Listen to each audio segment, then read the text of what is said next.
e possam ficar felizes com o trabalho realizado. Peço a Deus também pelos que se encontram nos orfanatos, nas casas de caridade, os abrigos de idosos, no qual destacamos de Tamira, que faz parte do nosso grupo, aqueles que se encontram jogados nas marquises das ruas, que possam eles serem beneficiados por almas caridosas, que lhes dê alimento e um cobertor para que, pelo menos, o frio não seja tão severo. Enfim, sejam eles beneficiados pela misericórdia divina, porque Deus está em toda parte. Rogamos aos mensageiros de Jesus, aos anjos, que magnetizem a água colocada neste ambiente com esta finalidade, para que esta água adquira propriedades especiais. E assim como aconteceu nas bodas de Caná, quando a água transformou-se no melhor dos vinhos, e pelo vosso poder, Jesus, esta água transforme-se em tônico energético, capaz de revitalizar todas as células do nosso organismo, medicamento eficaz contra todas as doenças do corpo e da alma, que é assim seja. Levantamos os olhos para vós, o Eterno, nos sentimos fortificados. Sós a nossa força, não nos abandoneis, ó meu Deus, esmaga-nos o peso das nossas iniquidades, ajudai-nos.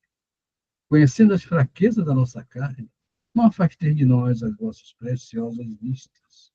Somos fracos, meu Pai, mas o vosso amor nos sustentará. Somos devorados por uma sede ardente. Fazei jorrar a fonte de água pura e cristalina da verdade. Muito bem, e ficaremos saciados, que a nossa boca não se abra para murmurar com os aborrecimentos e as aflições do dia a dia, mas sim, meu Pai, para cantar os vossos louvores. Porque só vós sois bom, só vós sois justo, nos perdoas, Pai. Sois o fim, sois o objetivo das nossas existências. Bendito e louvado seja o vosso santo nome, que assim seja. Em nome de Deus, em nome de Jesus, damos por iniciada a reunião de estudo da noite de hoje. Viva Jesus! Deus está presente em nossas vidas.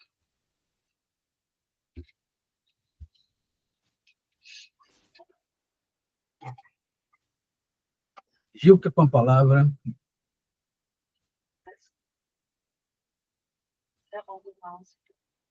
Só pode monitorar a filha. Rodando aí. Vai para cá. Com ardente amor. Mas, sobretudo, tem de ardente caridade uns para com os outros. Não basta a virtude apregoada em favor do estabelecimento do reino divino entre as criaturas.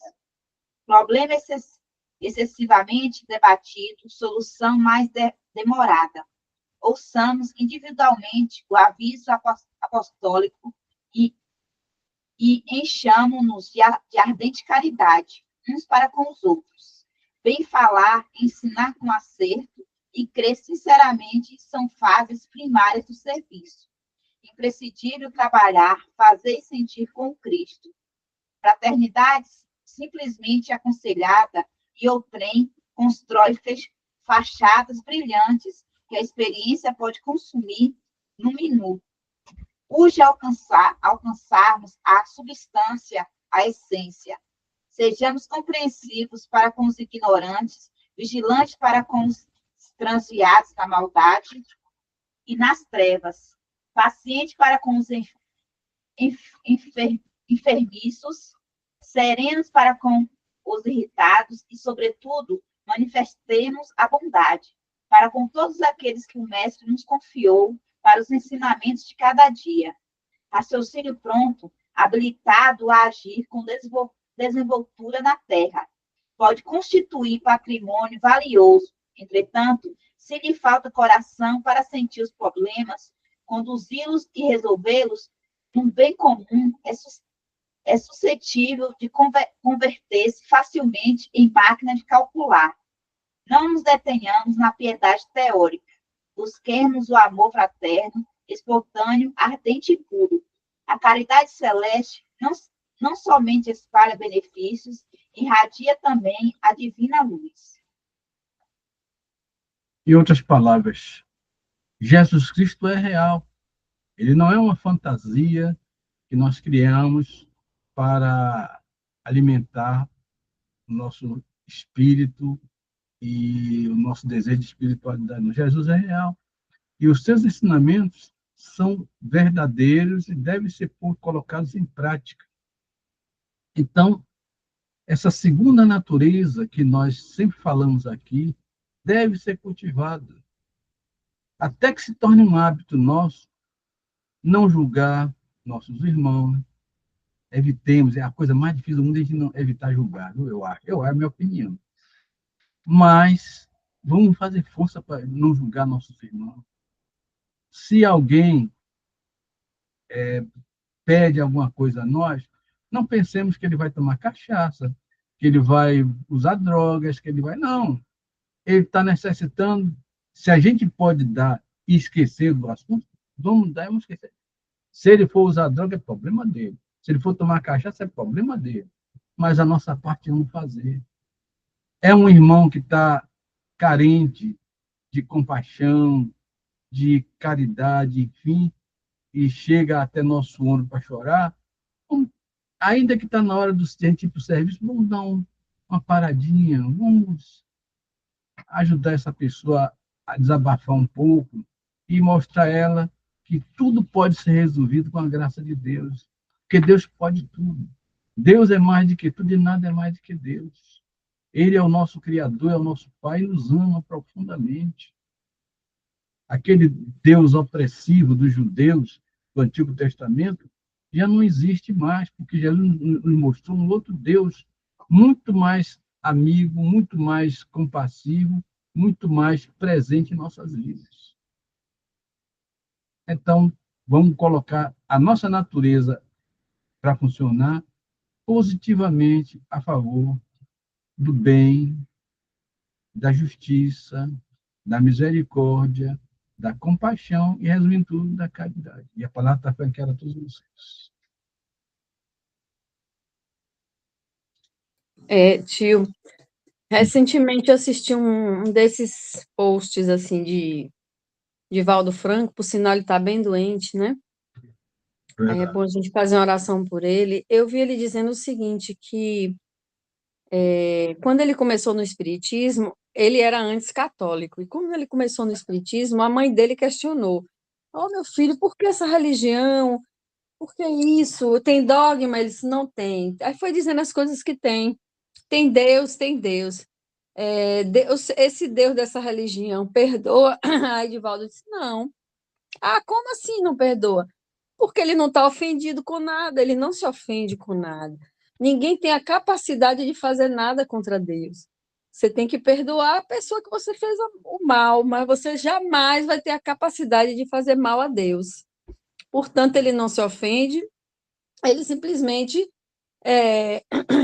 percebe a sua fragilidade, mas ele não precisa perdoar porque ele não está ofendido. A gente só perdoa quando a gente se sente atacado, ofendido ou magoado em alguma coisa, e a gente não tem a capacidade de fazer isso com Deus." Eu achei interessante esse raciocínio, né, dele.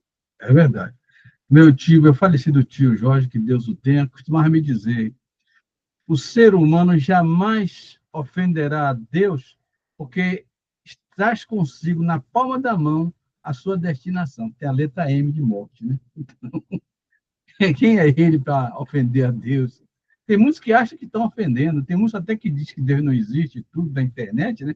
Mas se ele levantar, olhar para a mão dele, vai ver que tem a letra M, que é destinação de todo mortal. Depois ele vai aceitar Deus, porque não tem alternativa, né? Não tem alternativa, tem que aceitar Deus. Giga está dizendo que não tem M na mão, não, então vai ver bastante. Eu não está emendado, não, então eu ainda tenho muito tempinho aqui. Deus. Então, alguém mais quer falar alguma coisa a respeito? Então, vamos ao Evangelho. Como hoje Mara está presente, eu vou explorar um pouco a boa vontade dela. Deixa eu pegar o livro aqui.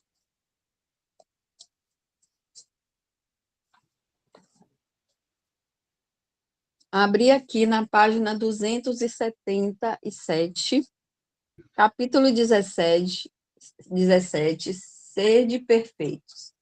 Mas a leitura aqui é o dever, Instruções dos Espíritos. Lázaro Paris, 1863. O dever é a obrigação moral, diante de si mesmo, primeiro, e dos outros em seguida. O dever é a lei da vida. Ele se encontra nos mais ínfimos detalhes, assim como nos atos elevados. Não quero falar aqui senão do dever moral, e não daquele que as profissões impõem. Na ordem dos sentimentos, o dever é muito difícil de ser cumprido, porque se acha em antagonismo com as seduções do interesse e do coração. Suas vitórias não têm testemunhos e suas derrotas não têm repressão. O dever íntimo do homem está entregue ao seu livre-arbítrio. O aguilhão da consciência, esse guardião da probidade interior, o adverte e o sustenta, mas permanece frequentemente impotente diante dos sofismas da paixão. O dever do coração, fielmente observado, eleva o homem, mas esse dever, como precisá-lo? Onde começa ele? Onde se detém? O dever começa precisamente no ponto em que ameaçais a felicidade ou a tranquilidade do vosso próximo. Termina no limite que não gostarias de ver ultrapassado em relação a vós mesmos. Deus criou todos os homens iguais para a dor, pequenos ou grandes, ignorantes ou esclarecidos, sofrem pelas mesmas causas, a fim de que cada um julgue judiciosamente o mal que pode fazer. O mesmo critério não existe para o bem, infinitamente mais variado em suas expressões. A igualdade diante da dor é uma sublime previdência de Deus, que quer que seus filhos instruídos pela experiência comum não cometam o mal, argumentando com a ignorância dos seus efeitos. O dever é o resumo prático de todas as especulações morais. É uma bravura da alma que afronta as angústias da luta. É austero e flexível, pronto a dobrar-se às diversas complicações. Permanece inflexível diante de suas tentações.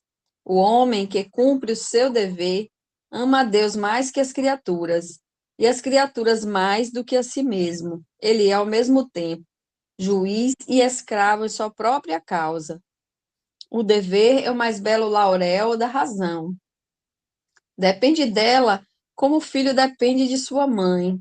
O homem deve amar o dever, não porque o preserve dos males da vida, aos quais a humanidade não pode se subtrair, mas porque dá à alma o vigor necessário ao seu desenvolvimento. O dever cresce e irradia sob mais elevada forma em cada uma das etapas superiores da humanidade. A obrigação moral não cessa jamais. A criatura para com Deus, ela deve refletir as virtudes do Eterno, que não aceita um esboço imperfeito, porque quer que a beleza da sua obra resplandeça diante dele. É bem complexa, né, essa Muito bem. leitura sobre o dever moral, né? Dever moral. O dever é exatamente a pessoa ouvir, em primeiro lugar, a própria consciência. E a nossa consciência é Deus em nós. Deus conversa conosco através da nossa consciência. E se a gente ouve a consciência, a gente vai ser sempre correto no cumprimento dos nossos deveres, de tudo quanto nos cerca, e vai ser justo com nossos irmãos, vai ser honesto em nosso trabalho, enfim, vai ser um homem de bem que nós temos no Evangelho segundo o Espiritismo, que é aquela leitura do homem de bem. Porque ele está sempre atento à própria consciência. A gente não deve fazer aos outros aquilo que não gostaria que os outros fizessem. Isso aí é a base de nós termos esta condição de ouvir a consciência. E ouvindo a consciência, nós chegamos sempre ao bem comum. Nosso próprio bem e também o bem de todos. E como diz a leitura, quem cumpre com o dever completamente, ele acaba por criar em torno de si uma aura de perfeição. Ele se torna uma pessoa digna de pertencer ao cristianismo, ele se torna um verdadeiro cristão. O dever, portanto, é o alicerce do homem de bem. É parte franqueada a todos vocês. Eu penso assim que quanto mais o espírito é pouco evoluído, fica mais penoso praticar o dever. Que eu creio que o dever está inscrito na consciência de todos os seres, por mais ignorante que seja, naquele sentimento, como diz aí a leitura, né? Do que o que dói em mim, que dói no outro, quer dizer que o meu direito termina onde começa o direito do outro, e o que dói no outro dói em mim também, o que dói em mim dói no outro. Então, nesse sentido, o dever, né, de você praticar o bem vem inscrito na consciência de todo mundo. Então, quanto mais é penoso praticar o dever, mais menos evoluído está o espírito. Quanto mais fácil, que a pessoa, na verdade, não sente como um sacrifício, né, como uma coisa natural, como piscar os olhos, praticar o dever, fazer o dever, por ser uma coisa boa para todos, né? Quanto menos penoso mais evoluído está o espírito, eu imagino. É verdade. E eu tenho compaixão dos nossos irmãos que ainda estão praticando maldades, injustiças, crueldades, porque eu estava vendo vídeos de como era a Terra primitiva, né? E no tempo dos Neandertais, aquele tempo bem antigo da Terra, né? E a vida era uma coisa louca mesmo. Eles se alimentavam quase que de restos, não sei como aguentavam, e tinham que lutar para ter um mínimo de subsistência. A dificuldade de obter alimento naquela época era tão grande que eles eram pequenos, eram mirrados. Só quando a terra passou a ter mais abundância de víveres e também nós sabemos que houve intervenção espiritual para melhorar o DNA da humanidade, né? Que aí os corpos se tornaram um pouco melhores, mais inteligentes, inclusive, e que eles passaram a ter uma habitação decente, obter alimentos com mais facilidade, criar armas que podiam caçar, né? Então é que as coisas melhoraram, mas quem está se comprometendo em se deixar transferir para um planeta, eu não digo nem inferior, mas igual a Terra no começo, não sabe o barato que está cortando, porque o troço era brabo mesmo. Tem na internet, se você tiver a oportunidade, que tiver curiosidade também, ver como era a vida daqueles Neandertais, daquele povo muito antigo mesmo, como as dificuldades que eles passavam. Tinha deles que se machucavam naquele. Eles não tinham médicos, eles não tinham dentista, não tinham nada. Quando se machucava, era definitivo. Tem crânios que eles conseguiram recuperar, que está faltando parte da mandíbula, né? E provavelmente essas pessoas sobreviveram à custa de familiares, né? Que eles mesmos lá, que deviam dar o alimento na boca, né? Não sei nem como fazer, porque a vida. Um não tinha um braço, perderam um braço, né? Sabe, foi engolido por algum animal. E cada animal naquela época de rachar. Para bom e meio. Até o lobo daquela época era chamado de... Era lobo... Não sei se era ferocíssimo, o, o lobo terrível, lobo terrível. Então, eram animais tremendamente selvagens. Portanto, os espíritos que escutam nossas reuniões vão cuidando de se melhorar, porque se tiverem que ir para lá, para um lugar como esse, o troço é brabo. E de noite vão sonhar com geladeira, ar-condicionado, transporte público. Hoje reclamam, né? Porque o ônibus não tinha ar-condicionado. Agora, chega lá, o único transporte que vocês vão ter é o quê? No lugar que tem animal, ainda pega o boi que tem um animal para montar. Né?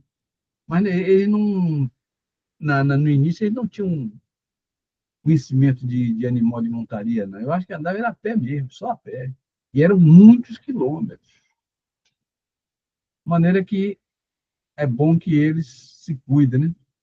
Para não chegar a precisar mesmo de ter uma condição ruim. Né?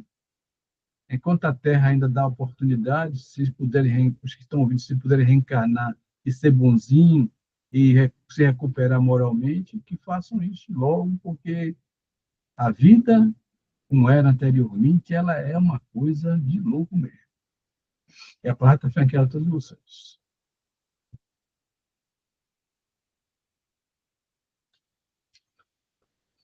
Bom, eu vou trazer uma pergunta que eu quero que vocês respondam para mim, se vocês souberem. Algum de vocês sabe o que é uma gênero?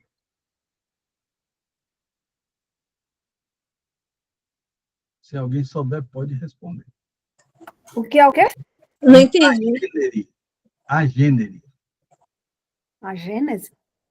Sim. Entendi, não. Um traço? Algum traço? Pode dar um Google aqui, tio? Hein? Pode dar um Google aqui? Não sei o que é. A Gênese. Pode, filha, pode. Não é geração espontânea, é? Não, Oh, geração espontânea? não. Não é tipo Não é geração espontânea. Não. uma pessoa e outra com uma característica semelhante? Não, também não. Bom, eu vou tirar logo a dúvida de vocês. Só pensando aqui na palavra a é um prefixo de negação. Gênese é a criação. Gênese. Algo que não é criado, alguma coisa assim? Isso, não é aquele que não é nascido de mulher. Ele se cria espontaneamente e vem bater naquilo que nós conversamos no início sobre a ectoplasmia, né? A gênero, nós encontramos em Gênesis 14, 18 a 19. Melquisedeque, rei de Salém, ele traz pão e vinho e recebe Abraão e abençoa o Abraão dessa forma. Bendito sejas, Abraão, do Deus Altíssimo, e bendito Deus Altíssimo pela vitória de Abraão sobre os inimigos na batalha de Sidém. Então, esse Melquisedeque, ele tem uma relação indireta com Jesus, que eu depois vou explicar a vocês. Da seguinte forma. Melquisedeque, a Bíblia não diz de onde ele surgiu, como conseguiu tornar-se rei de Salém, e também não diz nada a respeito do fim dele. Mas diz uma coisa que dá para a gente tocar a nossa interpretação. Ele era sacerdote e rei, coisa difícil naquele tempo. Camarada, ou era rei ou era sacerdote. Ele era sacerdote e rei desse lugar, né? Então, Salém era o único país que tinha um rei que era também sacerdote. Mas esse rei, ninguém sabia quem era a mãe dele, ninguém sabia quem era o pai dele, e ele não tinha genealogia. Genealogia é aquilo.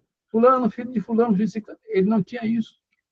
Ele aparece simplesmente, assume o reinado do lugar, e quando Abraão, que foi o patriarca dos hebreus, vinha de uma batalha, dirigiu-se a ele para que ele o abençoasse.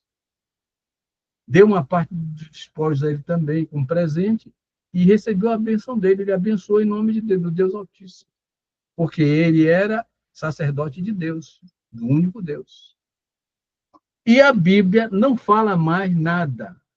Porém, o que se sabe sobre ele é no Salmo de Davi. É o Salmo 110.4.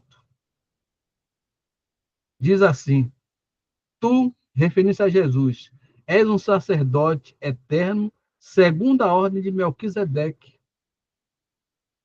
Em Hebreus 77, de 1 a 3, sem início de dias, por fins e o fim de vida. Então, meus irmãos, ele é um agente. Não teve mãe, não teve pai, não teve genealogia, e ninguém sabe como foi que ele sumiu. Ele entra na Bíblia e some sem deixar vestígios. Aí temos uma correlação com Jesus, por quê? Porque ele abençoou Abraão e trouxe para Abraão pão e vinho. Quem lembra onde é que tem pão e vinho? Jesus. Jesus, que distribuiu o pão aos seus discípulos e o vinho, né?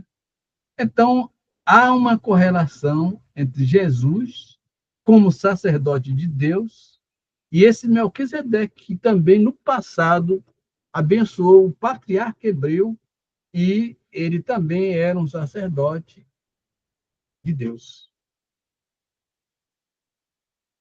O pão e vinho que ele ofereceu a Abraão é semelhante ao pão e vinho que Jesus dava aos seus discípulos e que eu, inclusive, que eu faço questão agora é Semana Santa, eu sempre parto pão, distribuo para meus familiares e dou o vinho para que eles também consumam vinho. Porque Jesus disse que se nós não fizéssemos isso, nós não tínhamos parte com ele. Deu para entender agora? Então, existem outros agêneres. Eu lembro a vocês que já tocamos aqui em outras reuniões sobre Tobias. Você se lembra? Tobias e o anjo? O filho dele precisava fazer uma viagem muito grande. E então ele andou um ano, foi e voltou com esse filho de Tobias, e na volta ele desapareceu por completo, sendo que ele passou um ano inteirinho junto com o rapaz, para proteger ele, porque naquele tempo viajar para longe era uma parada, ele tinha que ir na casa de um parente, eu não recordo agora qual era o objetivo, mas ele tinha que ir, era muito longe, tinha que andar e atravessar várias cidades, naquele tempo era muito perigoso viajar. Se hoje em dia os assaltantes, com polícia e tudo, está invadindo até casa, mas naquele tempo que não tinha nada disso, fazia-se o que queria, né? Então, esse anjo protegeu ele de toda a viagem, na ida e na volta. E chegando em casa, ainda curou o pai dele, que era cego, e desapareceu. Era um agente. Recentemente, eu vi outro agente na internet. Eu não posso dizer a vocês o local exato, porque eu não anotei. Mas eu vi um vídeo onde tem uma menina, aí a gente é informado que essa menina foi visitar uma colega para estudar com ela, parece. Ela está até com um livro na mão, né, uma pastinha na mão e tudo, né? E vê um camarada numa moto, e aí cerca ela, coitadinha, não sabia o que fazer, se encolheu toda, se abaixou a cabeça assim, e ficou ali esperando para ver o que era que acontecia. O bandido pegou a arma dele e tentou atirar na cabeça dela, mas a arma brecou, não deu tiro.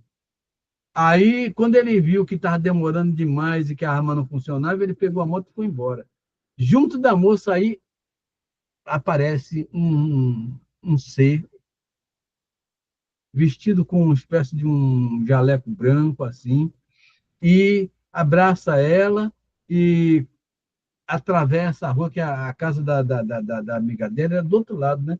Atravessa a rua com ela e depois que deixa ela no passeio, ele desaparece. Um agênere também.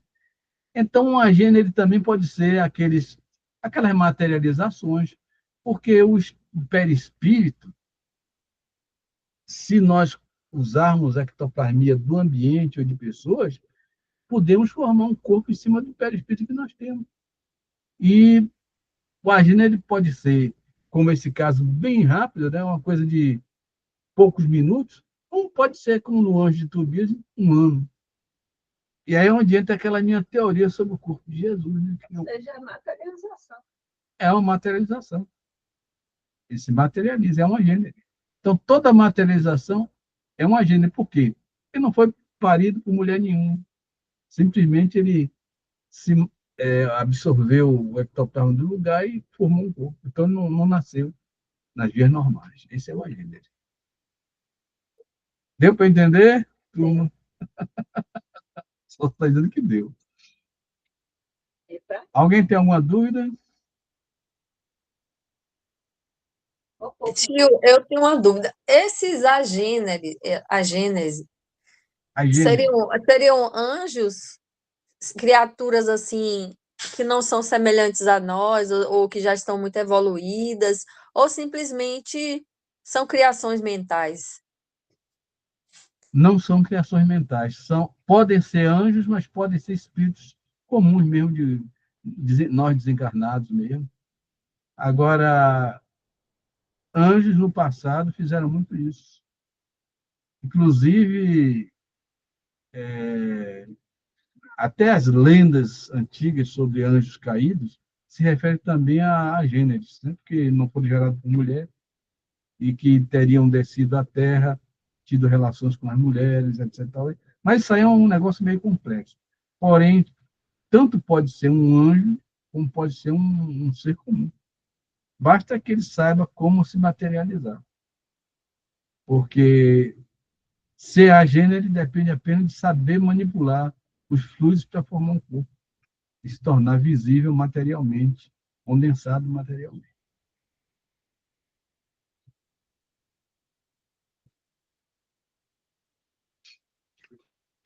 Alguém mais quer falar?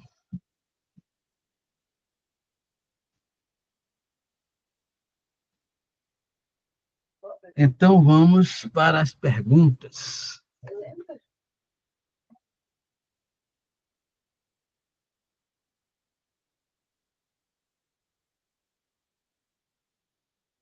Lei do trabalho.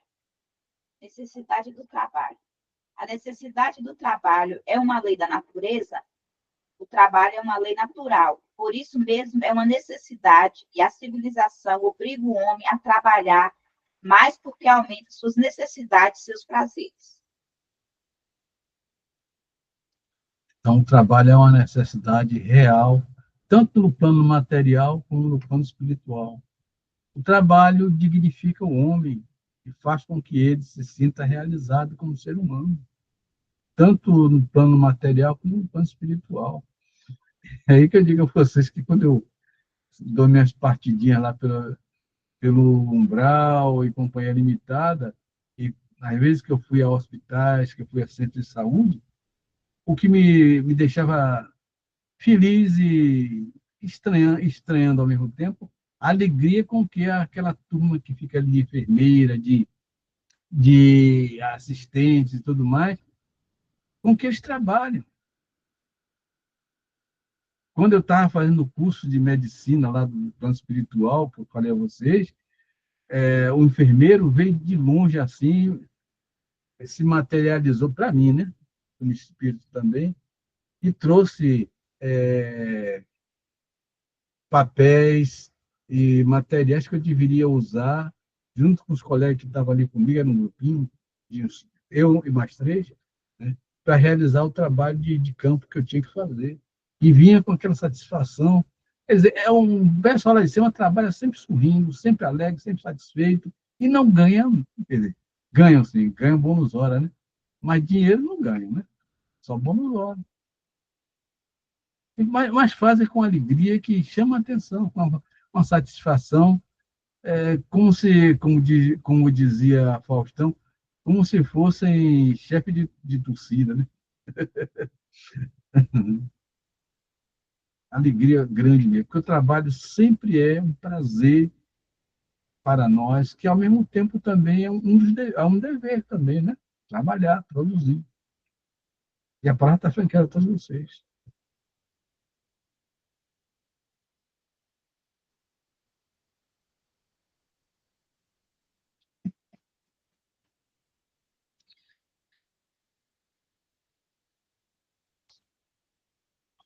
Não se deve entender pelo trabalho, senão as ocupações materiais? Não, o espírito trabalha como o corpo. Toda ocupação útil é um trabalho. Exatamente. Toda ocupação útil é um trabalho que, quando bem realizado, nos traz grande satisfação. É o caso de você se sentir feliz vendo outro feliz e sabendo que está ajudando aquela pessoa. A gente tem o prazer de saber que a pessoa, como médico, muitas vezes, a pessoa chega assim, doutor, eu melhorei de tudo, graças a Deus não tenho mais nada. A gente se sente feliz com a alegria da pessoa. Porque ter um problema e ver ele solucionado dá uma enorme satisfação. Se você é o responsável por aquela satisfação, se você colaborou de alguma forma para aquela satisfação, você faz parte dessa alegria. É assim que os espíritos superiores são felizes. E é por isso que eles vivem em plena felicidade, porque estão sempre ajudando. Aqueles que já atingiram os planetas de grande evolução, como os planetas celestes, eles não ficam lá cantando hosanas, não. Eles fazem cursos lá e vêm cá ajudar os que precisam, nos planetas de sofredores, como nós aqui da Terra, por exemplo. Né? Eles vêm para cá e vão para outros planetas também ajudar as pessoas. Não ficam parados lá na beatitude, não. Porque viver é agir, viver é trabalhar. Como dizia Jesus, meu Pai não cessa de agir, eu também ajo. A ação é uma forma de buscar satisfação pessoal também em tudo de bom que a gente faz. São as chamadas alegrias celestes. E os espíritos que vivem em plena alegria celeste são espíritos felizes. Tem poder? Tem. Tem condições? Tem. E faz. E vê o resultado benéfico de suas atitudes. Plena felicidade. Aqueles a quem ele ajuda ficam felizes e ele também gosta dessa felicidade e continua multiplicando essa felicidade pelo número total daquilo que eles fazem. Pensa bem, é muita felicidade. Por isso que lá em cima não existe tempo. Tempo é uma coisa que cai de baixo. Lá em cima não existe tempo. Por quê? Porque lá não se conta nada. Lá só se faz o bem. Só se busca ação. Só se busca agir dentro do campo do bem. E obtendo aí felicidade pessoal e felicidade em virtude de outras pessoas também serem felizes. É chamada felicidade total. Né? Interior e exterior. Por isso que nossos irmãos angelicais são felizes. Até nossos anjos da guarda são felizes quando a gente não apronta. Né? Acho que os anjos da guarda têm uma carga mais complicada, porque depende de nós seguirmos as orientações deles e de buscarmos os caminhos certos. Também ficam felizes quando a gente acerta, né? Mas eu acho que, no caso nosso aqui, eles têm mais dificuldade de serem felizes, porque compartilham de nós, de quando a gente apronta, né? Então, eles devem sofrer um pouco mais do que os anjos que trabalham em outros setores. Então, ser anjo da guarda não é tarefa para iniciante, não. E a palavra está francada a todos vocês.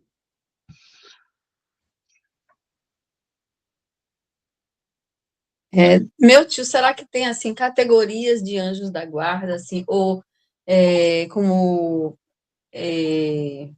classes, assim, hierarquias de anjos da guarda, uns mais, eu imagino, né, que deve ter alguma coisa assim nesse sentido. anjos, aqueles que são mais assim, talvez parentes que já foram, sejam assim os mais próximos. E tem aqueles maiores, né? Aqueles anjos com mais potencial, digamos assim, que cuidam do destino, né? Que cuidam da destinação, que cuidam assim das experiências, da programação reencarnatória, alguma coisa assim, né? Eu imagino.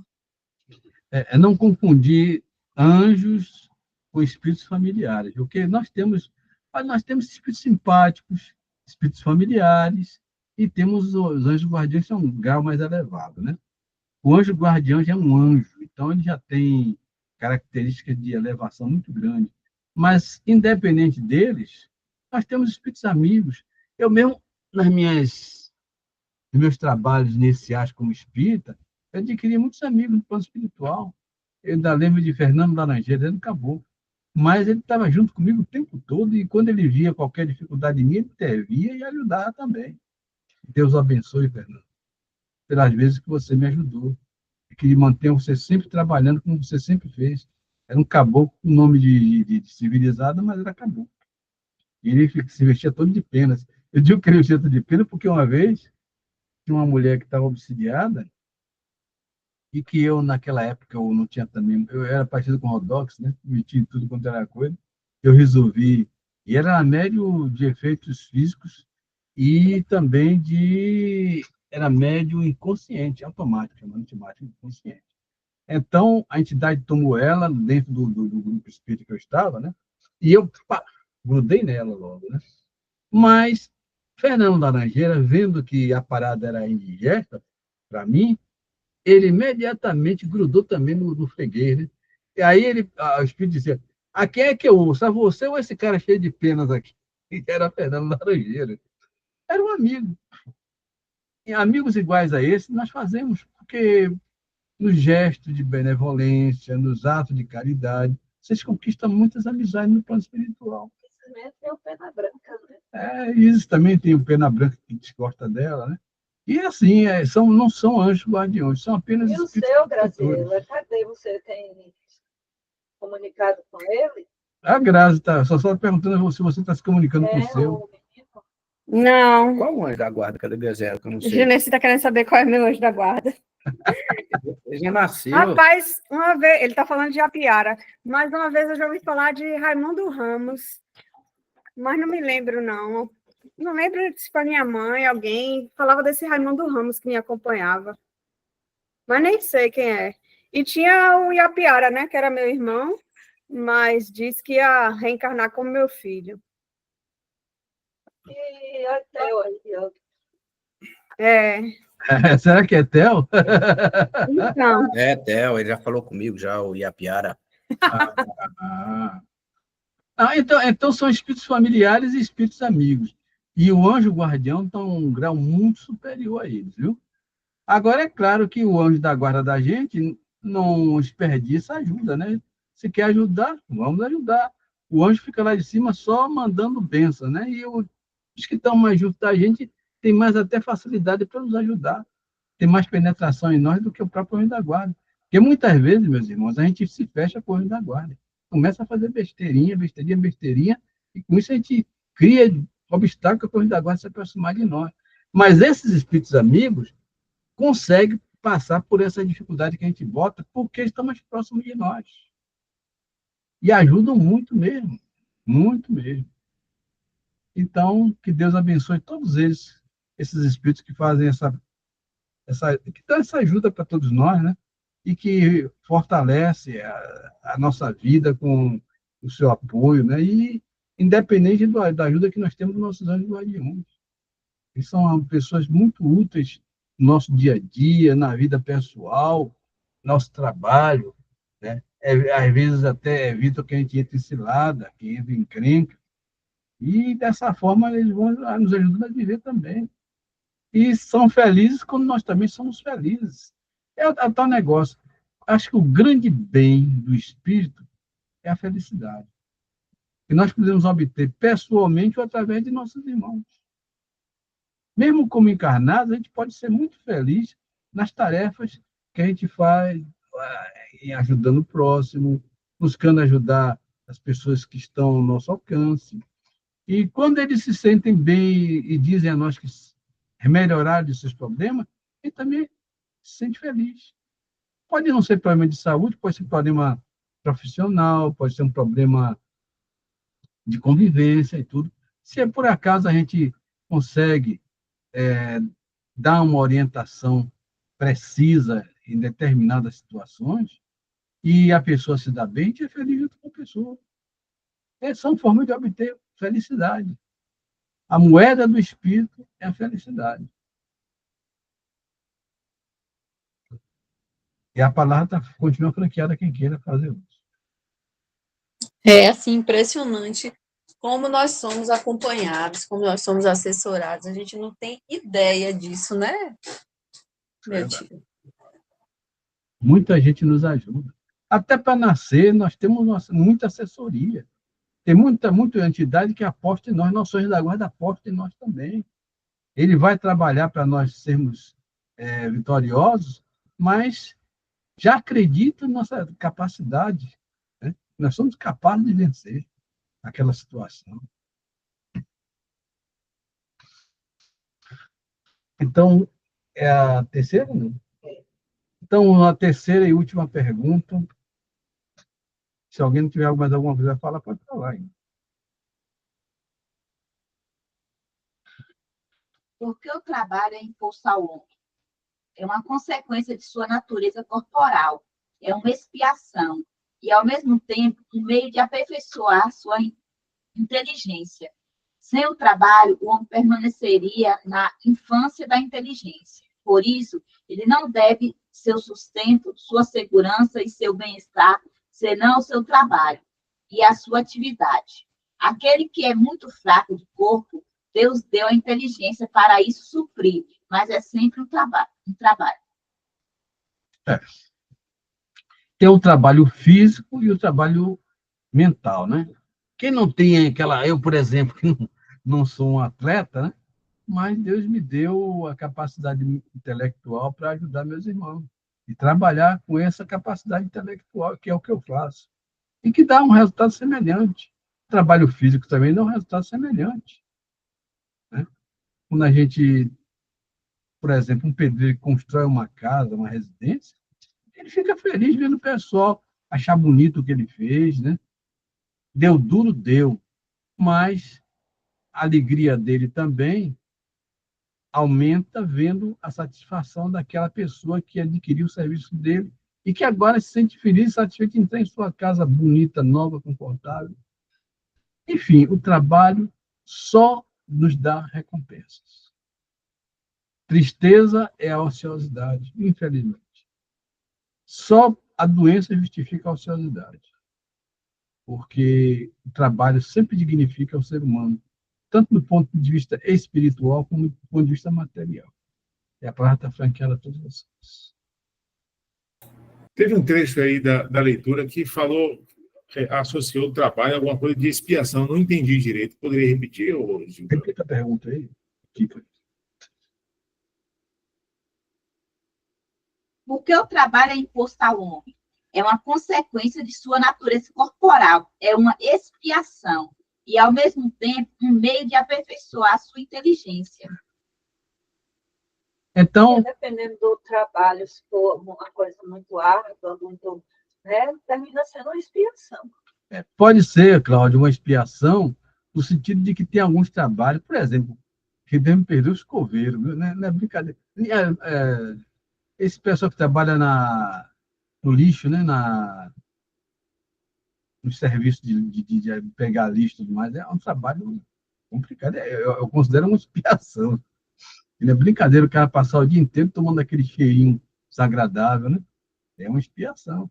Mas um dia ele se liberta, porque ele volta numa encarnação onde ele tem uma condição melhor e já não vai mais fazer aquele serviço. A expiação, às vezes, nos livra, em certos momentos, de coisas muito piores, como o banditismo. Agora mesmo, eu quero dizer a Gil, que quero dizer a Sossó, e não voltem para Mianmar, porque lá o negócio está feio. Viu? Além de ter bandido, traficante, agora também tem terremoto, meu Deus do céu. Estou querendo progredir, não Pois vou é. progredir mais, não. Tem terremoto agora, morreram, acho que 1.000 pessoas morreram, mais de 1.000 pessoas morreram no terremoto que teve agora aí, em Mianmar. Então, à medida que a pessoa faz um bom trabalho, se redime daquilo que provocou essa necessidade de ter um trabalho ruim, muito ruim no caso, né? Aí ele passa em outra encarnação a ter um trabalho melhor, né? Porque já não é mais a mesma pessoa.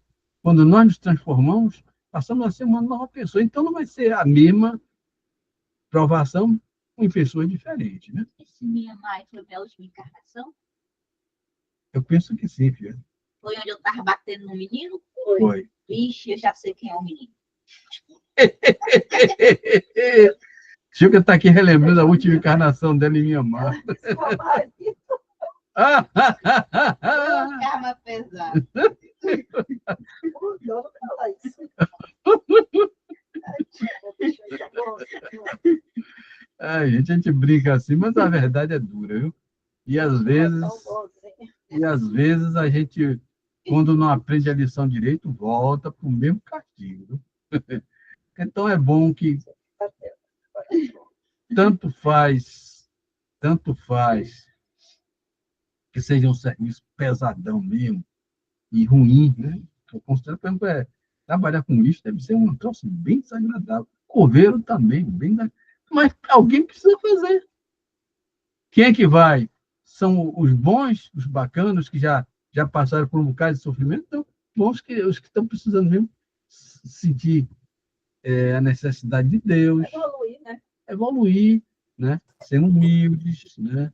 E entendendo que aquilo é uma necessidade de todos, que ele está fazendo um grande serviço à comunidade, né?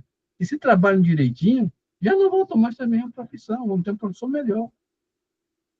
Porque Deus é justo, e Deus é misericordioso, né? Mas alguns serviços são mesmo bem, como diz Cláudio, é mais uma expiação do que outra coisa. E a palavra está franqueando a todos vocês. Como na leitura na própria leitura, se eu não me engano, aí está dizendo que é propriamente consequência das relações humanas injustas, né? É consequência da própria imaturidade do espírito. Por isso existem trabalhos que são mal remunerados, altamente exaustivos, que você termina, você está muito exausto, injustamente, né, desigual com os outros. É claro que quando cada um tem seu ramo de atuação, mas eu creio que existem esses trabalhos muito mais difíceis e injustos, talvez, mal remunerados, e que dá assim, essas jornadas desumanas, né, de tempo de trabalho, por conta da própria ignorância humana que tem essa qualidade, né, da desigualdade, da desumanidade, de exploração, das relações de exploração, né, do mais forte com o mais fraco. E talvez no mundo próprio do mundo de provas e expiações, essa condição desse tipo de trabalho, que é um castigo também, né? Por quê? Porque só resultou aquilo ali para aquela pessoa até onde ela foi desenvolver seu potencial. Mas essas coisas existem por conta da própria condição energética, né? Do planeta, das relações, dos seres que são ainda muito imperfeitos, e que, quando na transição em um mundo melhor, essas relações de trabalho desumanas talvez não aconteçam, né? Exatamente. Já não teremos mais dor nem sofrimento quando tivermos na situação de planeta feliz. Porém, na regeneração, ainda vamos pegar um pouquinho pesado, viu? talvez não tenha Mas, assim, Não na conotação de dizer que o trabalho em si seria um castigo, não. O trabalho que, como você mesmo diz, meu tio, e Jesus fala, né? Que o pai trabalha, ele trabalha. Trabalho é uma coisa, é uma necessidade de evolução. A gente precisa trabalhar, mas tem trabalhos e trabalhos, né? é verdade. Mas eu penso que vai haver melhoras nesse sentido. Até lá já se desenvolveu alguma técnica ou mecanismo científico em que a pessoa não precise ele próprio fazer esse tipo de trabalho, que haja um robô, uma coisa qualquer que alivie, porque a intenção da ciência é melhorar a atividade humana, né? Até lá as coisas já melhoraram, com fé em Deus. Bem, meus irmãos, chegamos então ao final de mais uma reunião dominical, agradecendo a Jesus por tudo aquilo que foi dito e ouvido, e também pedindo a Ele que nos dê coragem e forças para sermos cada vez mais úteis a nossos irmãos, para trabalharmos com consciência, com justiça, com misericórdia, com bondade, enfim, buscando ser sempre uma pessoa melhor a cada dia. Que Jesus nos dê coragem para vencer nossas más tendências e buscarmos cada vez mais a situação do ser humano de bem, ser humano apto a viver não somente na Terra, como em qualquer outro planeta, pela observação do que está escrito no Sermão da Montanha, aquele sermão maravilhoso que deve ser o livro de cabeceira de todo espírita. E nesses tempos de violência, Jesus, rogamos que proteja nossos lares e nossos familiares, afastando para longe de nós os ladrões, os bandidos, os perversos, os malvados encarnados e desencarnados. Sejam todos eles afastados, desviados, conduzidos para lugares distantes, longe de nossos lares, longe de nossos familiares, que se arrependam do mal que tiverem feito até agora e que retornem ao bem, para que vós, Jesus, saiba que Deus não quer a morte do pecador, mas sim o seu arrependimento. Pai nosso que estais nos céus, santificado seja o vosso nome. Venha a nós o vosso reino, seja feita a vossa vontade, assim na terra como nos céus. O pão nosso de cada dia nos dai hoje, e perdoa as nossas ofensas, assim como nós perdoamos a quem nos tem ofendido. E não nos deixes cair em novas tentações, mas livra-nos de todo mal, que assim seja.